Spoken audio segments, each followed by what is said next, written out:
Right side, the 10 to the 5, touchdown!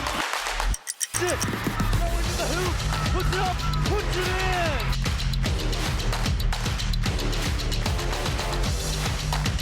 A fantastic play.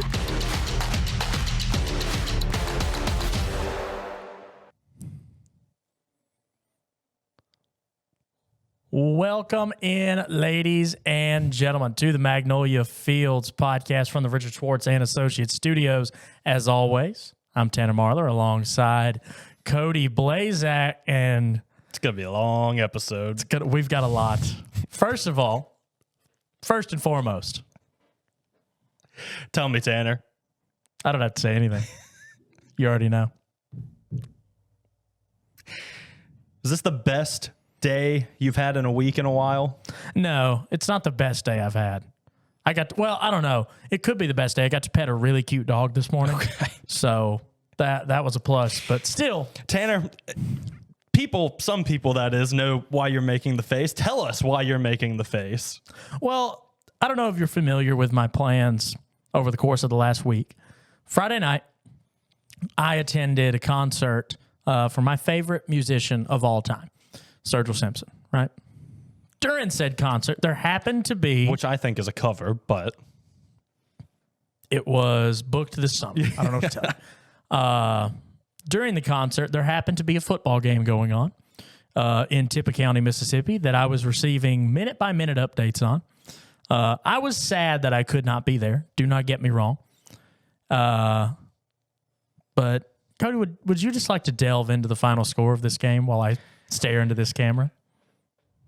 Tishomingo County at Ripley. A final score of Ripley 30, Tish County 26. Tish County drops to 5-2. They started out on a 5-game win streak, have dropped 2 divisional matchups, while Ripley just picked up their second win of the season. And Tanner, I know you're having some fun with it, and rightfully so, but boy, did you miss probably the best game we've seen all season. And in all honesty, I knew that was going to be a good game. Hell, I mean, obviously the TikTok comments aren't going to go and watch the full show because God forbid that happen.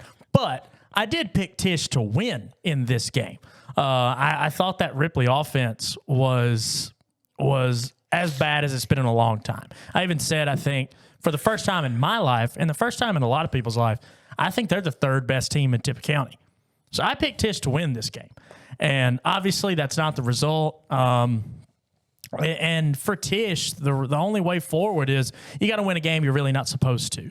And that's going to be between Itawamba or Shannon.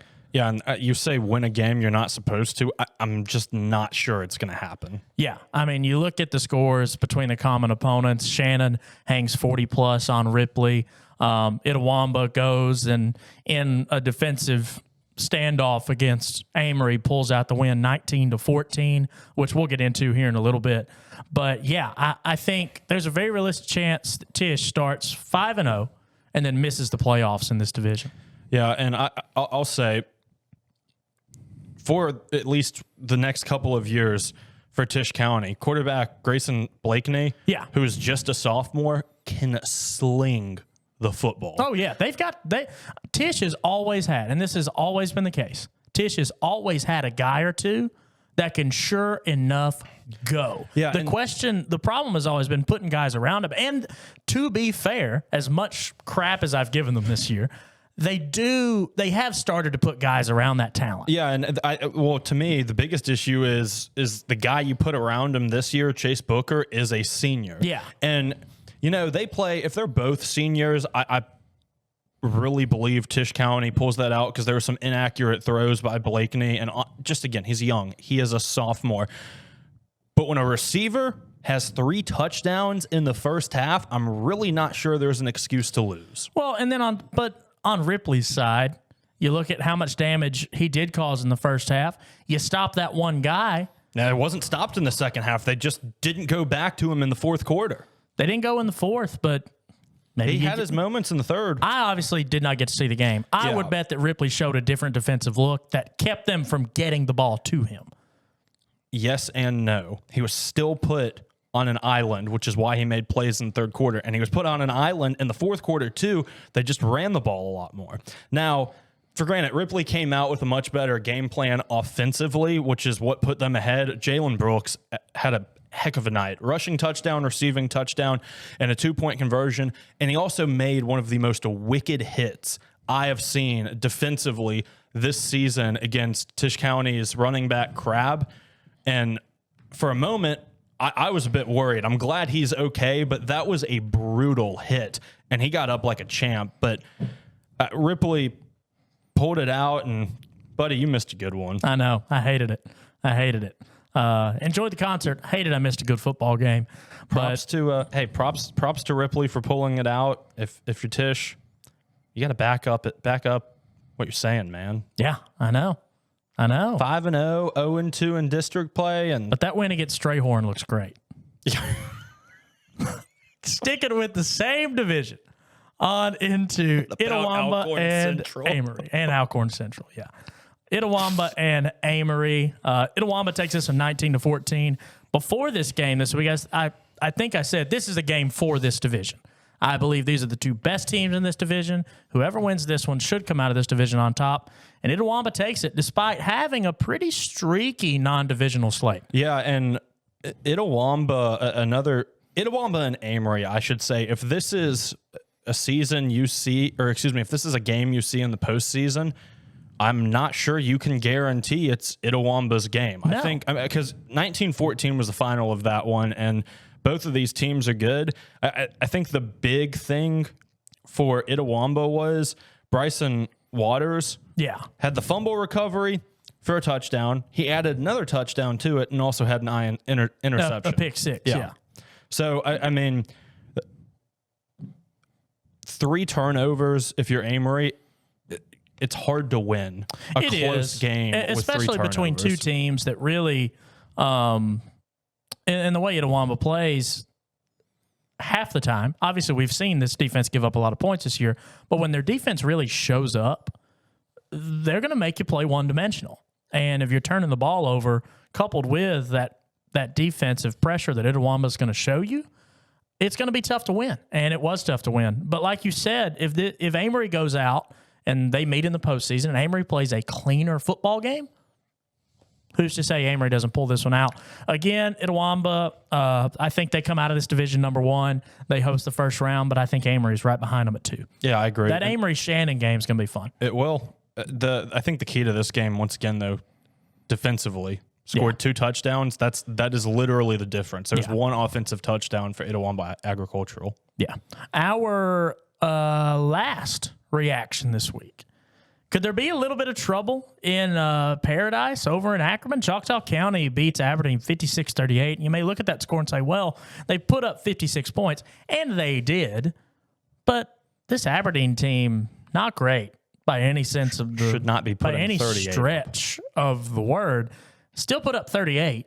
And if you're Choctaw County and this is the kind of defensive brand you play, if you're playing a team that can rival that defensive pressure, if you're going to do this against a Noxubee County or a Winona, come out and just refuse to tackle, it's going to be a dogfight.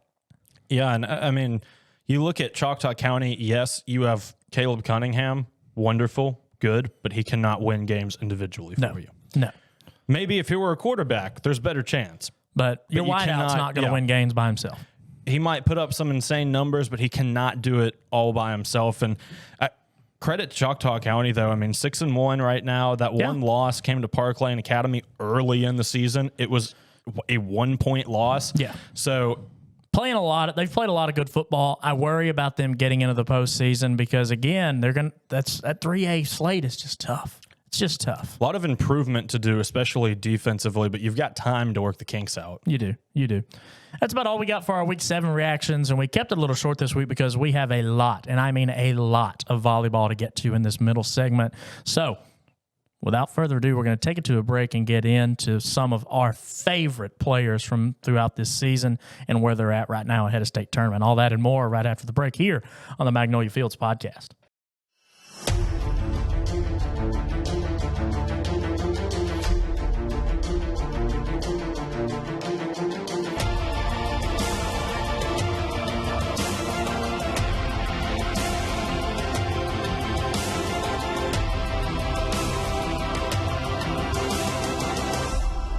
been hurt in a car wreck, you know who to call. Call me. Remember, one call, that's all. Welcome to the Richard Schwartz and Associates Magnolia Field Studios. One call, that's all. The Richard Schwartz and Associates Studios. Tanner Marlar alongside Cody Blaszczak.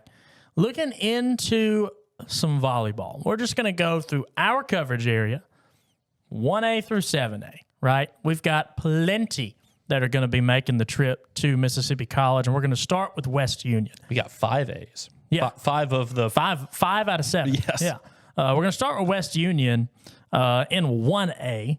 Go 22-5 overall on the season, but it's who's kind of carried them there that has been incredible. And Fleming LaFleur. This is a freshman, and she has backpacked this West Union squad. Now, she's got some good teammates, don't get me wrong, but she is the obvious scoring threat as a freshman. In simple, 1A, watch out for West Union the next couple of years. Yeah. And this is the year you start looking out for him. Yeah, like you said, has really had a solid year. They've lost one set in the playoffs. That one set they lost was the second set in the semis against Tupelo Christian Prep, and you got to lose 3 sets to lose this match. And it's going to be hard for either of these teams to lose 3 sets. So we'll see where it goes. But Tanner, going through not just the 5 in our coverage area, but all 7, there are just a lot of really good championship matchups coming for volleyball. Yes. This is, and you know, I'll say this. Aren't we so glad that we're watching this instead of slow pitch softball? Because that's what volleyball replaced. And thank God it did. Because without that, we'd be watching paint dry, essentially, with slow pitch, which you can't, and for the kids it means everything, because you can't go and play, you can't get a scholarship to play slow pitch softball, right? You can't. No college has a slow pitch team. It's one of the fastest growing sports in the country, remains to be. And I think if you ask the girls, I think they would say they're incredibly happy that volleyball has come to Mississippi.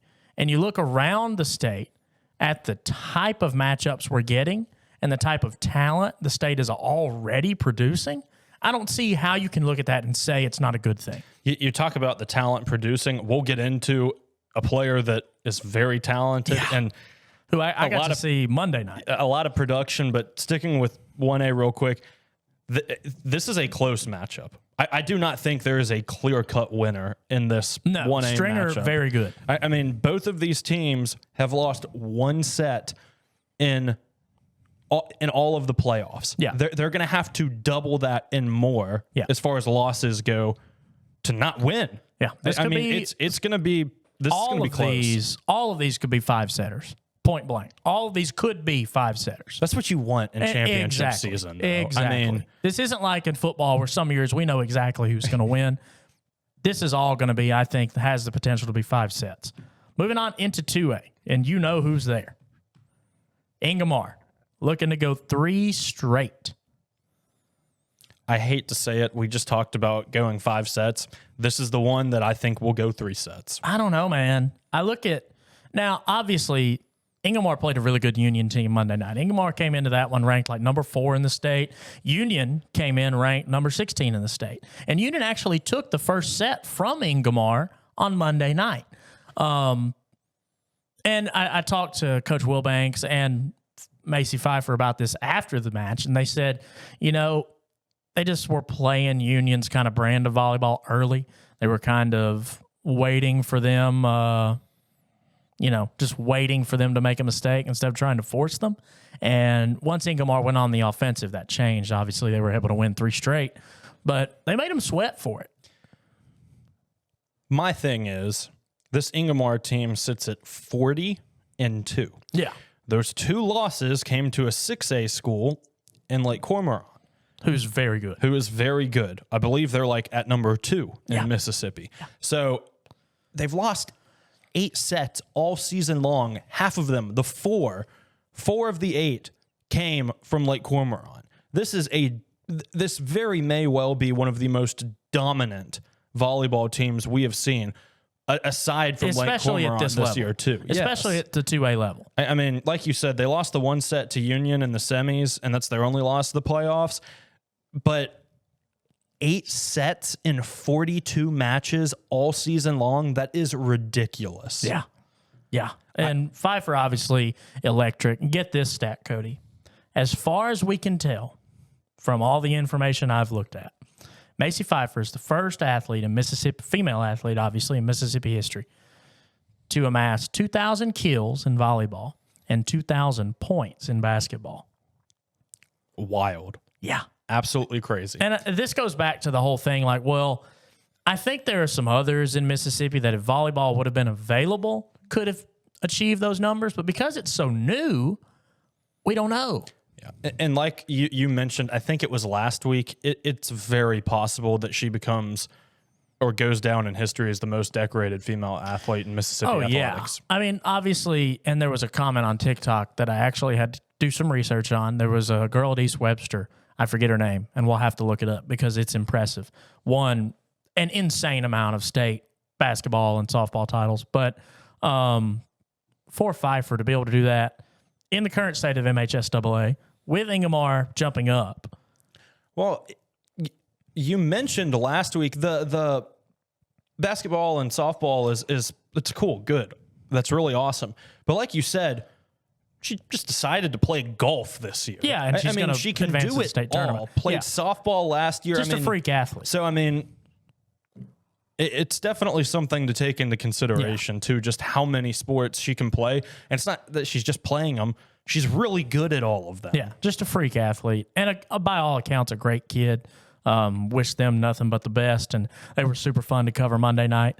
But on into 3A. Belmont versus Our Lady Academy. Belmont beats Kossuth in 5 sets in Kossuth's gym. That's Tough impressive. loss, buddy. That's impressive.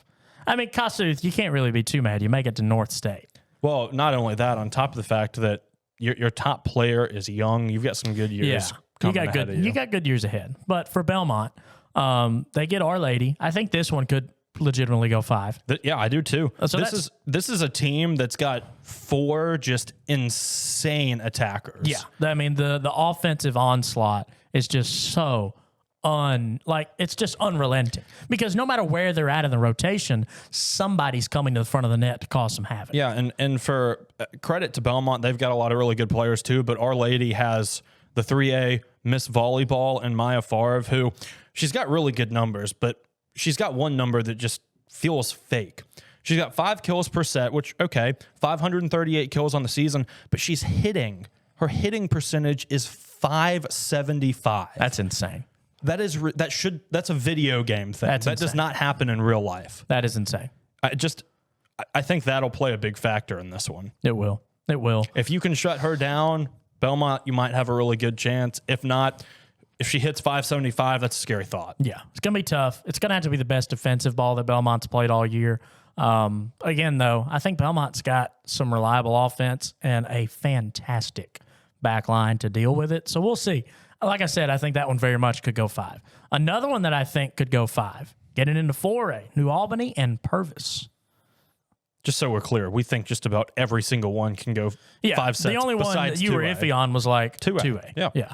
And I think rightfully so. I agree. I could see that one wrapping up pretty quick. But New Albany versus Purvis, Friday, 10 a.m. All these, of course, at Mississippi College in Clinton. I like volleyball, of course, sometimes rotates around too. I like that. But Bulldogs, having a good fall.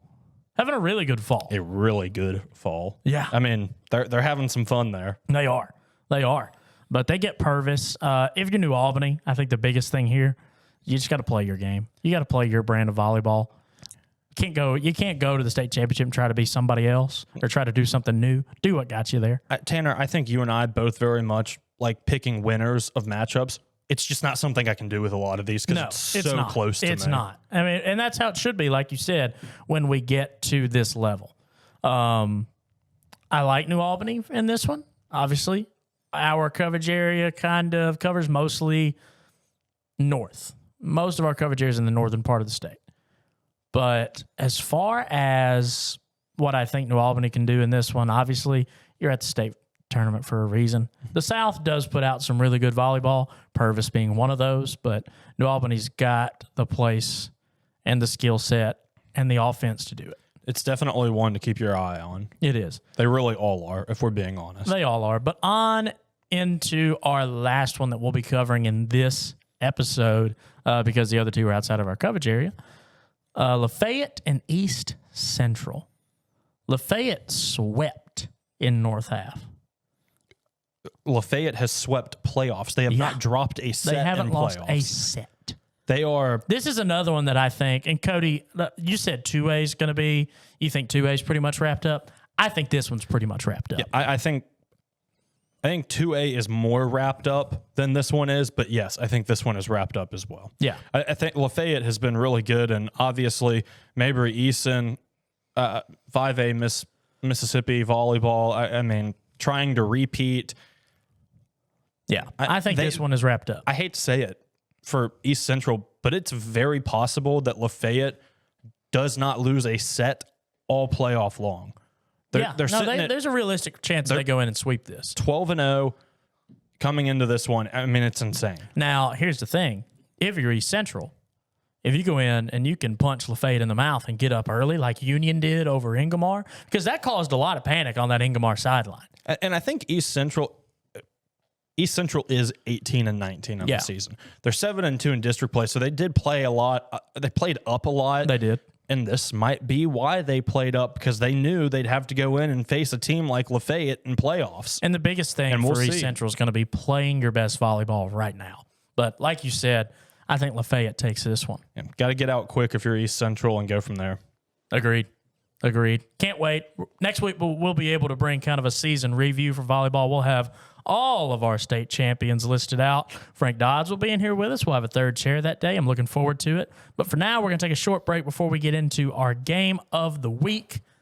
We do it every week. You'll get your scores and predictions right here after these messages on the Magnolia Fields podcast.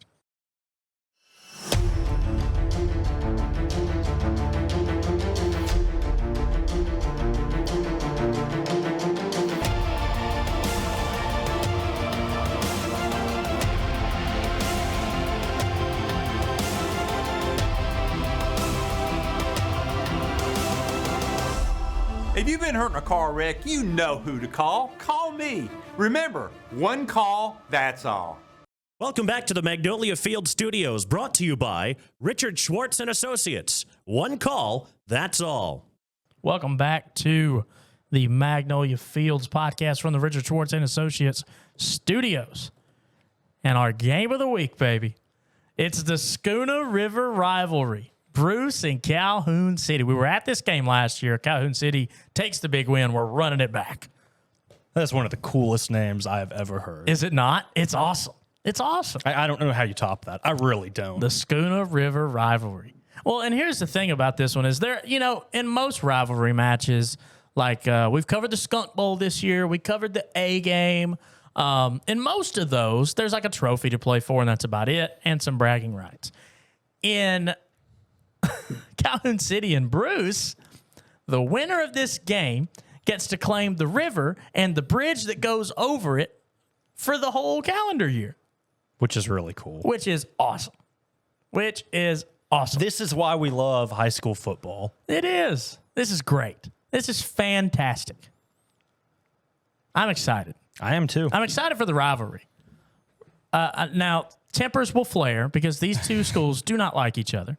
I'm excited to see Calhoun City for the first time this year. We've got a lot of expectations put on them as far as the state championship run goes. A lot. High expectations. Yeah. I mean, yeah. This is one of the teams that we had at the top. At the top of their division, absolutely. So as far as that goes, we think Calhoun City is going to win this. Yes. We're pretty confident in that. Pretty confident. We were confident in that at the start of the season. We caught some heat from Bruce. And let's just check in on the Bruce Trojans. Doesn't look too hot. Hasn't been a great year. Yeah, they are. They're sitting at 2-5.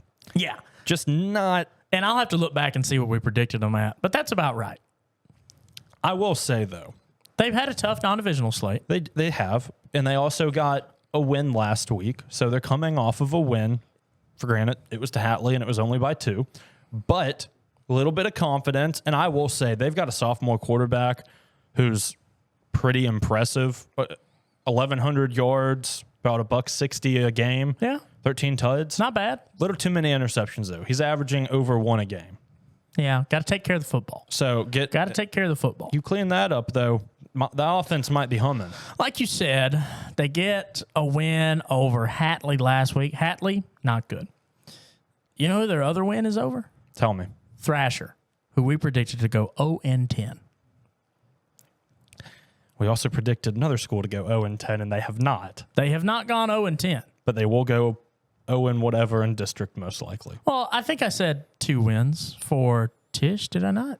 In district? Oh no, in district they're going. They may not win a game. Yeah. As far as overall record, yeah, they've beaten that. Again, that win over Strayhorn is going to look real great. But for Bruce this week, you get Calhoun City, who is the monster on this schedule in all reality. But nothing about the games they've played this season tell me that Bruce has a snowball's chance to win this game. You lose to Nanawaya 34-8. You lose to Myrtle 42-28. You lose to Vardaman 40-8. I mean, you just get curb stomped week in and week out. It's going to be a tough day at the office. It is. It's not going to be ideal. And like we said, Calhoun City, one of those teams that we predicted at the top. They're 5 and they're 5-1. yeah, 5-1. And also, this defense is still quite good. Yeah, we also predicted that they would probably be undefeated. They have a loss to East Webster. That was a 20-12 loss, so a Very close winnable game. I think if you replay that game, Things change. I agree. I think that's legitimately between East Webster and Calhoun City. I think that's legitimately East Webster would win 5 games. Calhoun City would win 5 games if you played it 10 times. And Calhoun City also coming off of a bye, didn't play last week. Also, it feels weird to me. This is both Bruce and Calhoun City's first divisional matchup this season. Yeah, it's a small division. I know, but it's just small division. It feels weird. It's so late. It feels. Yeah, small division, but as you said, first divisional matchup, and Calhoun City's won the right tune-up games. Put it that way. You beat Senatobia 8-0. You beat Okolona 40-0. Another impressive win over Nettleton 40-7, and your last win. Again, like you said, they were on a bye last week, but your last win was over Hamilton on October 4th, 50-12. Seems like Calhoun City's getting better as the year progresses, and that's what you want.